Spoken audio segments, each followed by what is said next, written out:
Le parti malagasy Miaramiaigny va soutenir l'ancien président de la transition, Andry Rajoelina, lors de la prochaine élection présidentielle. Ce parti met sa confiance en ce candidat en ce qui concerne le développement nécessaire au pays. Une décision qui découle également de l'accord conclu entre les partis membres de l'Armada portant sur le soutien d'un seul et unique candidat, d'après les explications.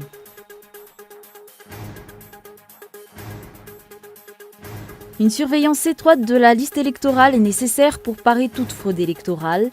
Aujourd'hui, la CENI a déclaré que des anomalies ont été constatées sur cette liste et c'est afin d'éviter que ces mêmes erreurs soient reproduites lors de l'élaboration de la prochaine liste électorale qu'un comité d'audit a été mis en place.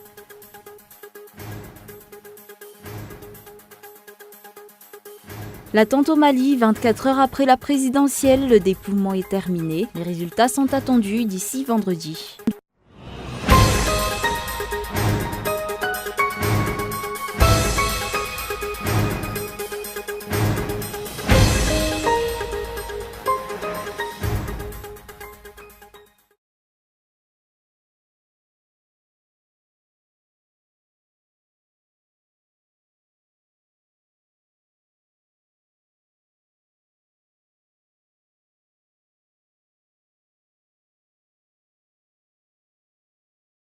Bonsoir et bienvenue si vous nous rejoignez pour ce rendez-vous quotidien du journal télévisé de Cool TV pour ouvrir cette édition de l'actualité politique. Le parti malagasy Miaramiaigny va soutenir l'ancien président de la transition, Andry Rajoelina, lors de la prochaine élection présidentielle. Ce parti politique met sa confiance en ce candidat en ce qui concerne le développement nécessaire au pays. Une décision qui découle également de l'accord conclu entre les partis membres de l'Armada portant sur le soutien d'un seul et unique candidat, d'après les explications. Yves Richard.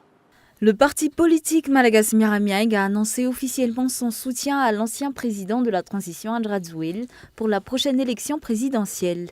Selon les explications, le parti malagasy Miaramiaigny met toute sa confiance en cet ancien président de la transition. Le président national du parti malagasy Miaramiaigny a déclaré que ce candidat est apte à apporter le changement nécessaire au pays et à son peuple.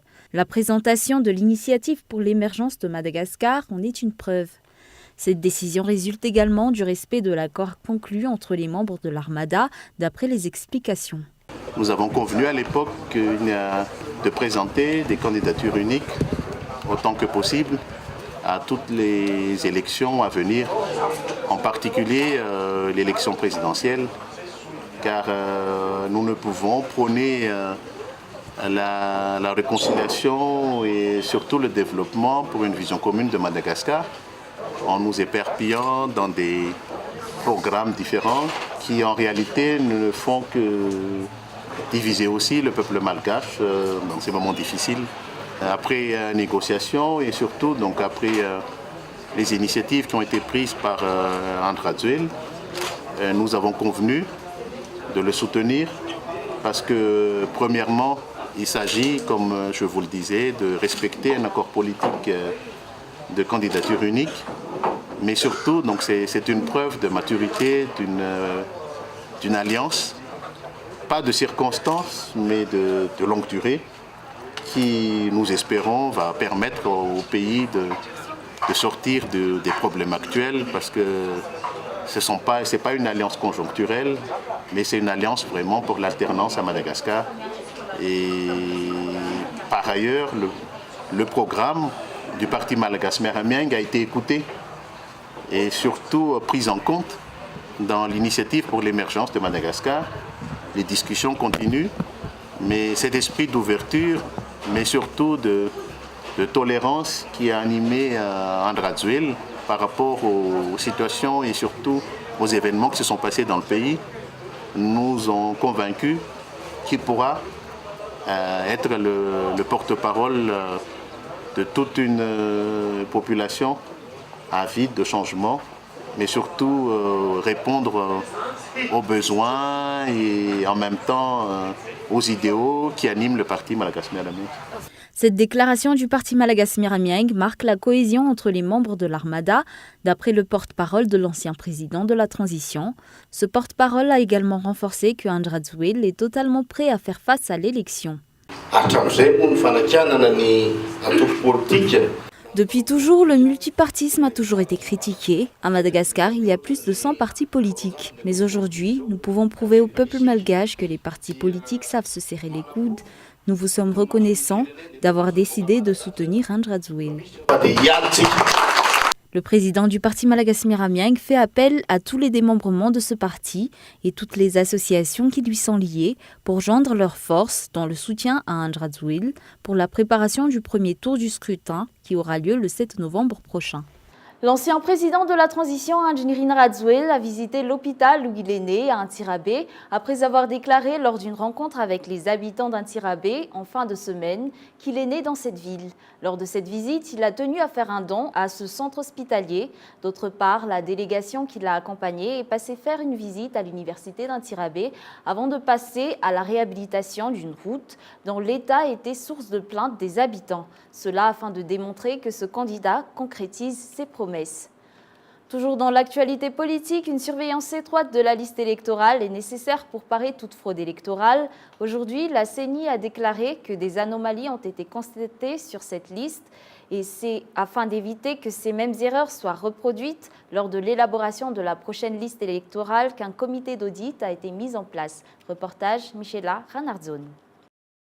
Les anomalies dans la liste électorale peuvent être à l'origine d'une fraude électorale. C'est pourquoi il est important de surveiller de près cette liste, d'après les explications du député Voulaing Marie-Thérèse. En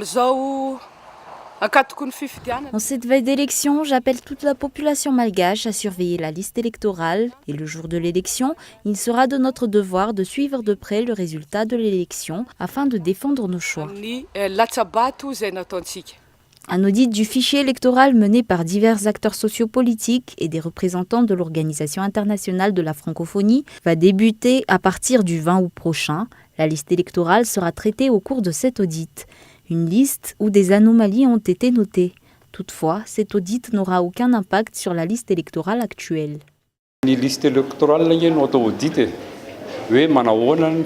Un audit sera fait sur la liste électorale afin de vérifier sa fiabilité. Un premier audit a déjà été fait par l'OIF. Cette organisation a ensuite fait part de ses recommandations. Je pense que cette fois-ci, il n'y aura plus aucune recommandation car nous avons opté pour le gel de la liste électorale. C'est-à-dire que depuis le 15 mai dernier, cette liste a été gelée et ne pourra être révisée qu'à compter du 1er décembre. L'audit qui va être fait servira à éviter de commettre certaines erreurs pour la prochaine élaboration de liste électorale. Cet audit externe du fichier électoral sera mené par l'OIF accompagné de politiciens ainsi que de citoyens malgaches, mais également de membres de la Commission électorale nationale indépendante et de membres de la société civile. Pour rappel, la liste électorale a été officiellement arrêtée le 15 mai dernier. Dans l'actualité sociale, à la veille de l'examen pour l'obtention du CEPE, les préparations sont achevées, d'après un représentant de la Cisco d'Antananarivo. D'autre part, face à la grève des enseignants, des remplaçants pour les correcteurs ont été prévus au cas où l'un des titulaires ne se présenterait pas. Miant Randjanev. Demain aura lieu l'examen pour l'obtention du CEPE. Aujourd'hui, parmi ceux qui vont passer cette épreuve, beaucoup sont allés faire une visite de leur centre d'examen pour repérer leur salle. Les élèves préparent cet examen chacun à leur manière. Je suis prête, j'ai un peu peur de passer l'épreuve de géographie. Mes dernières révisions remontent à samedi.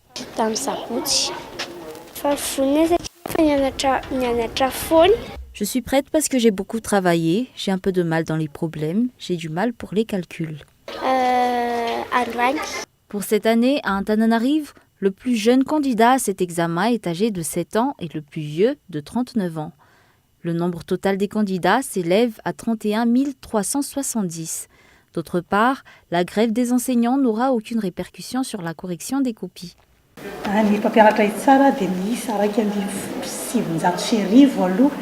Nous avons prévu 1911 correcteurs. Au vu de la grève des enseignants, au niveau de la Cisco et du ministère, nous avons prévu des mesures en ce qui concerne la correction. Le programme a été achevé. Le problème, c'est que comme ces candidats sont encore des enfants, ils ont besoin de temps pour réviser. Nous verrons donc comment ça va se passer, car les sujets d'examen ont été élaborés depuis longtemps.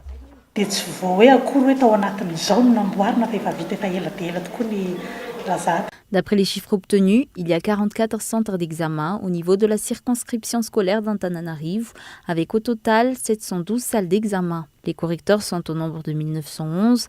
Les corrections vont débuter le 16 août et la publication des résultats de cet examen est prévue pour la semaine prochaine, selon la Cisco. Sur un tout autre sujet, après la démission du directeur général de l'entreprise Croma, la semaine dernière, une rumeur laissant entendre une privatisation de cette entreprise a commencé à circuler. Une privatisation que les employés de cette entreprise refusent. Les détails en images sur ce reportage de Michael Ramarla. La démission du directeur général de l'entreprise Croma et la nomination de son remplaçant par intérim ont été faites dans la précipitation d'après les employés de cette entreprise. Une situation qui soulève de nombreuses suspicions. D'autre part, des rumeurs circulent concernant une nouvelle ouverture de capital, chose que les employés refusent. Nous, membres de l'intersyndicat de l'entreprise Kraumita Malagas, refusons la destruction de l'entreprise publique, car d'après ce que nous savons, Krauma est la seule entreprise qui appartienne encore à l'État. La dernière victime de privatisation a été la compagnie Air Madagascar. D'après les employés, il faudrait effectuer un audit de cette entreprise depuis l'époque de l'ancien directeur général jusqu'à ce jour, afin de déterminer ce qui s'y passe réellement.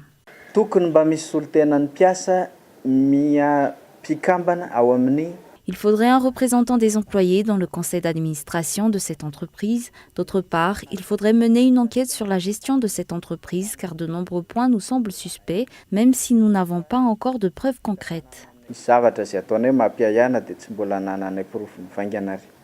Ce sont les abus exercés sur cette entreprise qui ont poussé les employés à une revendication syndicale. Le nouveau dirigeant de cette entreprise ne devrait être nommé qu'après la prochaine élection présidentielle, toujours selon les employés.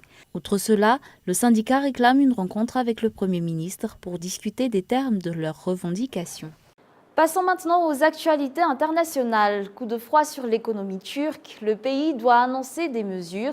Les sanctions de Donald Trump étranglent la monnaie. France 24. Face à la panique des marchés et la chute de la livre, le gouvernement turc déploie son arsenal. À partir de lundi matin, nos institutions vont prendre les mesures nécessaires et nous partagerons nos annonces avec les marchés. Tout notre plan d'action et toutes les mesures sont déjà prêts. Une série de mesures encore vagues, mais qui devraient relancer la livre selon le gouvernement. La monnaie est en chute libre, elle a déjà perdu près de la moitié de sa valeur cette année. À cela, plusieurs explications. Les inquiétudes des marchés liées à l'influence d'Erdogan sur l'économie, son opposition répétée à la hausse des taux d'intérêt et la tension montante avec les États-Unis. Washington exige la libération d'un pasteur américain accusé par Ankara d'avoir soutenu le coup d'État manqué de 2016. La Turquie refuse. Donald Trump annonce alors un doublement des droits de douane sur l'acier et l'aluminium turc importés aux États-Unis. C'est un complot contre l'économie turque. Il a pour but de paralyser la Turquie à la fois financièrement et politiquement et de mettre le peuple turc à genoux. À ceux qui veulent déclarer une guerre commerciale à notre pays et au monde entier, notre réponse sera de nous tourner vers de nouveaux marchés et vers de nouvelles alliances.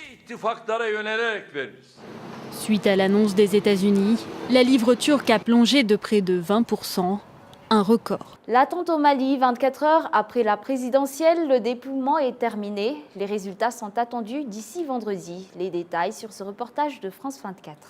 Prendre du temps parce que ce matin le dépouillement est terminé, mais il faut que le procès verbal de chaque bureau de vote soit acheminé jusqu'à la commission locale de centralisation des résultats, puis les procès-verbaux des 49 cercles du Mali et des ambassades de l'étranger vont être acheminés jusqu'à Bamako et les procès-verbaux doivent être acheminés physiquement jusqu'à Bamako, jusqu'à la commission nationale de centralisation des résultats. Cela se fait par avion ou par voiture et cela donc va prendre du temps, voire plusieurs jours. Il faut noter que dans toutes ces commissions, il y a des représentants de la majorité, de l'opposition et des missions d'observation électorale pour plus de transparence.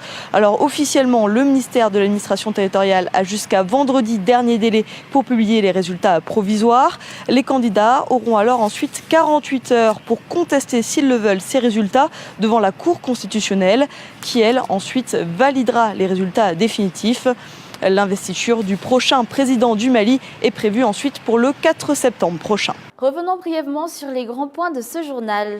Le parti Malagas Miaramiang va soutenir l'ancien président de la transition, André Zouil, lors de la prochaine élection présidentielle, comme le prévoit l'accord portant sur le soutien d'un seul et unique candidat conclu entre les partis membres de l'Armada. Une surveillance étroite de la liste électorale est nécessaire pour parer toute fraude électorale, une liste qui, selon la CENI, renferme certaines anomalies. L'attente au Mali, 24 heures après la présidentielle, le dépouillement est terminé. Les résultats sont attendus d'ici vendredi. Et ce soir, à ne pas rater sur Cool TV, le film de Shanghai Job. Tout de suite, la bande-annonce. We track it. We deliver the vase. We get the police there. They arrest the gang, and it leads us to the painting.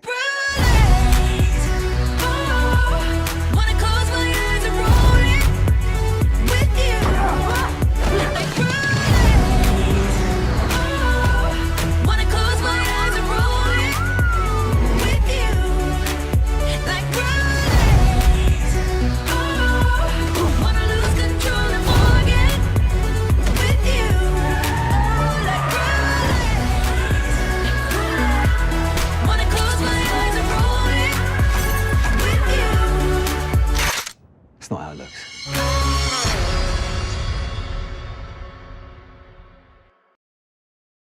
Et voilà, c'est la fin de cette édition. Au nom de l'équipe qui l'a préparée, je vous remercie de votre attention et je vous donne rendez-vous demain pour un nouveau journal. Au revoir.